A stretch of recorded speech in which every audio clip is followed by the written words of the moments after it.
House Republican leaders are scrambling to rally the votes they need to pass President Trump's sweeping tax and policy bill ahead of the July 4th holiday weekend. Gentleman from Massachusetts. The measure cleared a major procedural hurdle early this morning after the House Rules Committee voted to advance it, sending the legislation back to the floor for debate ahead of a final vote. But the bill faces new challenges, with a handful of hardline conservatives vowing to oppose the effort. CBS News congressional correspondent Nikole Killion joins us now from Capitol Hill. Nikole, a handful of House Republicans were called to the White House today to meet with President Trump. What are you hearing about those meetings? Yeah, well, so far we're getting a little bit of a readout with some members saying they went well. We know that Dr. Oz was engaged in some of those discussions at the White House. But look, there are a number of holdouts that remain. We are currently in the midst of a procedural vote right now. And Speaker Mike Johnson, upon entering the chamber, stopped to speak to some of us. I asked him if he has the votes. He didn't precisely say. He only would tell me that conversations continue. Take a listen to what he told us just moments ago. The thing about it is, when you have a piece of legislation that is this comprehensive and with so many agenda items involved, you're going to have lots of different priorities and preferences among people because they represent different districts and they have different interests. But we can't make everyone 100% happy. It's impossible. This is a deliberative body.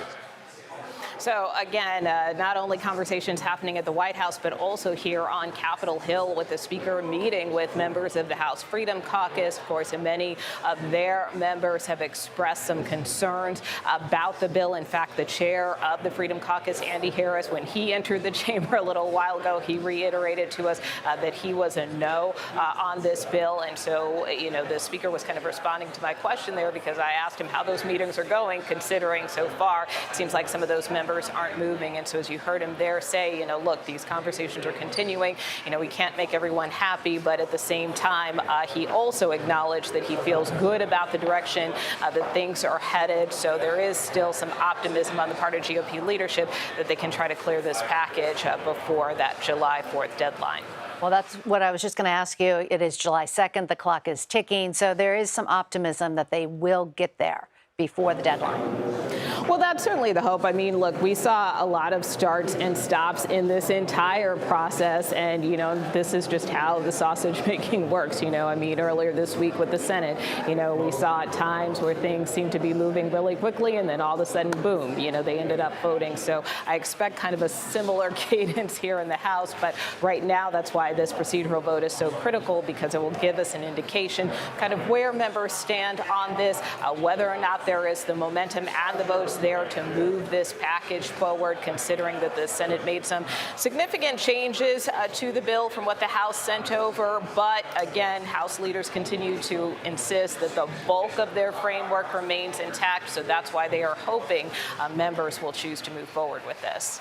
Well, speaking of some of the changes, House Democrats and some conservative holdouts are especially concerned about the bill's cuts to federal spending on Medicaid, Affordable Care Act, marketplaces, and provider taxes. Who will be impacted, and what is the timetable for those cuts to take effect?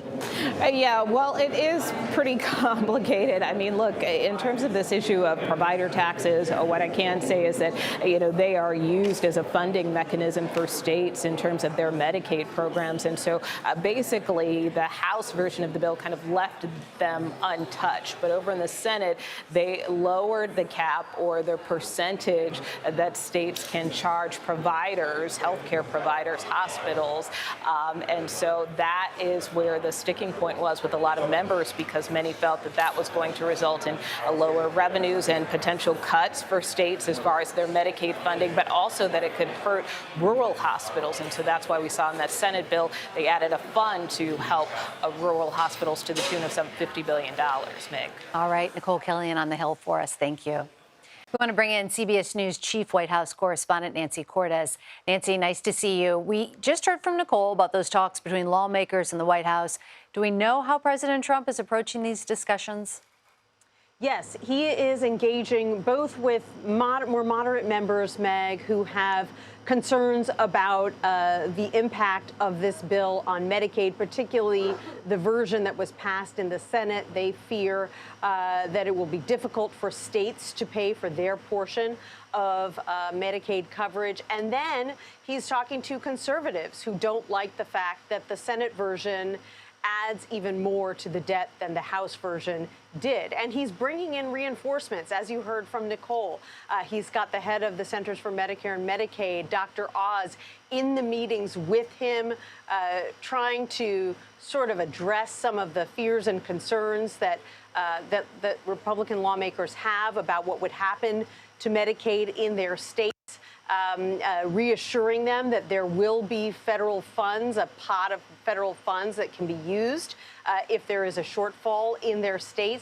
And I think a good sign for this White House is the fact that the Republican lawmakers who are making the trip up Pennsylvania Avenue here to the White House, they're not making any secret of it. They are posting pictures of themselves from the White House. They are making videos on their way back from the White House, talking about how productive those conversations were, talking about the fact that they think they can get this across the finish line, perhaps even as soon as today.